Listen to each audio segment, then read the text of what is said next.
Surfing is one of the oldest practiced sports on the planet.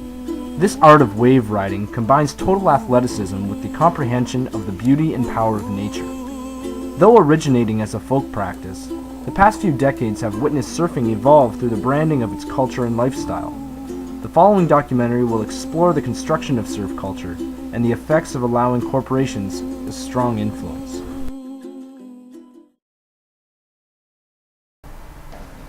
The Polynesians, who arrived in Hawaii in 300 AD, were excellent fishermen and were documented as playing in the surf with belly boards.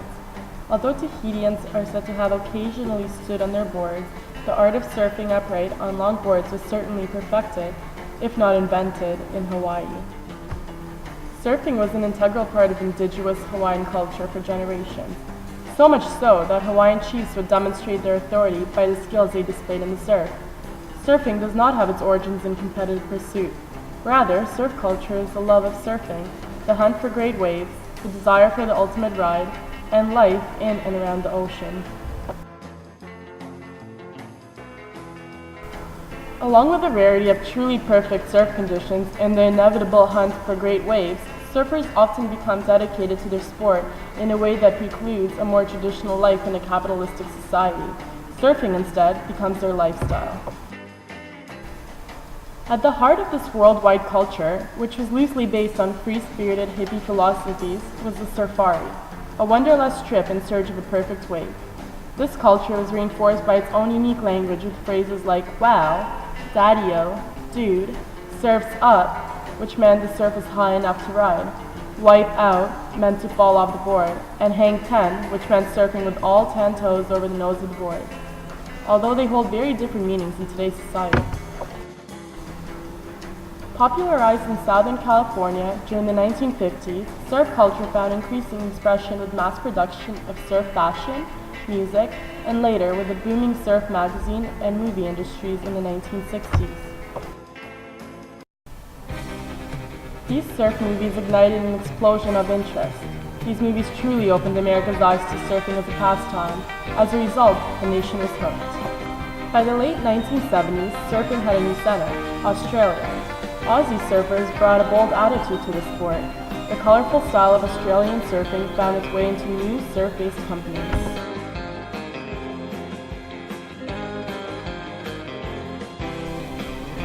Surfing has now become a lucrative profession, big money, and many fans.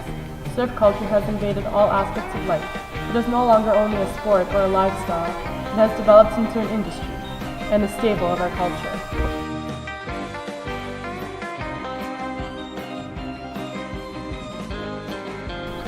Its unique relationship with nature afforded it a mystic quality, which set the stage for its commercial simulation.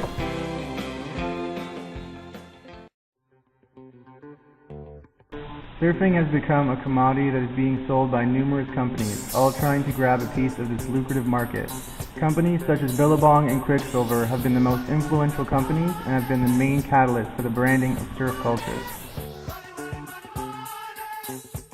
More and more companies are emerging in this ever-growing market. Rip Curl, Hurley, Volcom, and O'Neill are all major corporate influences in the production of surfing products, competing with the two giants in Billabong and Quicksilver. These companies compete to sponsor popular pro surfers so that they have the opportunity to place the company name and symbol onto the surfer. These companies sponsor the surfers in exchange for the advertisement of their products in the most powerful way, the power of association. Bruce Irons with Volcom, Diego Perez with Billabong, and Dane Reynolds with Quicksilver. These companies now have a name and a face associated with their brand, which has a very powerful effect on purchasing power. These surfers are now responsible for not only representing surf culture as a whole, but the company name and logo that are now attached to their name.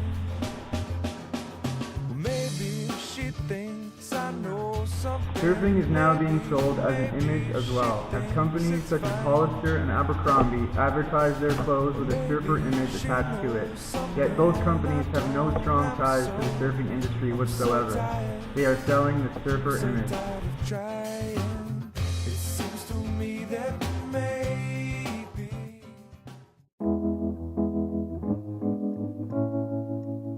Surfing competitions provide surf equipment manufacturing companies like Quicksilver and Billabong with the opportunity to showcase their products and link their brand name to surf culture.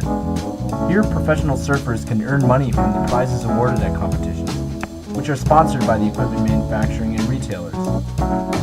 Though it would appear to be a fantastic situation for surfers and having a chance to make a living doing something they love, implementing a competitive aspect of surfing has been known to have detrimental effects. I feel more pressure probably this year than confidence. Being the champion, it's tough, it's hard, you know, everyone's always looking at you under the microscope of the media and everyone wants to know what you're doing, and I'm not used to it. It's so intense. Rockstar status and the unwanted media attention that comes along with it is just one of the negative effects competition has had on surfing. The nature of competition has also led surfers to purposely engage in practices that are frowned upon in the surfing community in order to win. Kind of had to be smart with my priority. A couple ways I held him off, even though I wasn't in the right spot. I went anyway just to keep him off the wave, and I think that really worked out in the end because this could have been really big scores for him. Besides providing justification for stealing other surfers' waves, the pressure to perform associated with competition detracts from the enjoyment of surfing itself and can bring out the worst in these traditionally easygoing individuals. And you just lost, how do you feel? I lost, how do you think I feel? I hate that. How do you think I feel? It's so stupid. How do you feel? I feel killer, dude. I wish I could lose every contest my first heat. Isn't that what everyone comes to enter a contest for, to lose your first heat? Good. Great.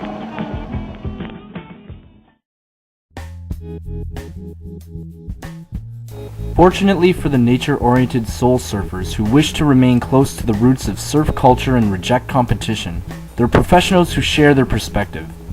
David Rastovich was a successful competitive surfer until the age of 15 when he had a change in heart. I wanted to get out of there so bad, and I was sick of all the rules and regulations and start lines and finish lines and all that kind of thing, and I just wanted to go surf.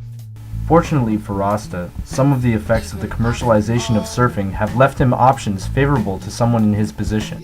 I went to Billabong very, very nervously and asked could I please become a free surfer. They said, sure, preferring you to do that. A free surfer, paid to display his talents on his surfboard while sporting the latest Billabong attire. Rasta has been able to find a balance between the fast-paced business aspect of the surfing industry and the pastime he loves. Those around him can give testimony to the peace he has found removed from competition, while still being under corporate influence. I think he competed himself out as a junior at Nippers. All he's got left now is total love of the ocean. I'll let you believe, sir.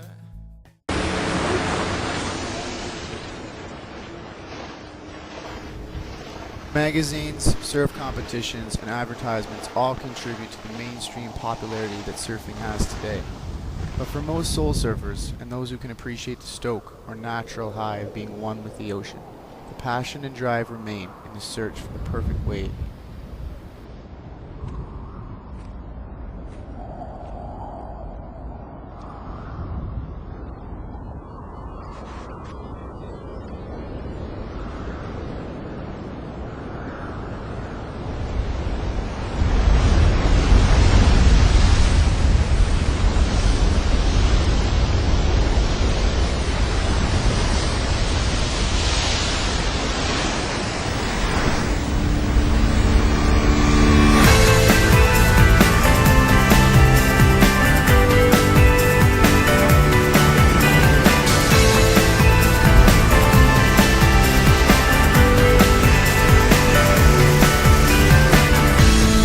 Lately I've been feeling different,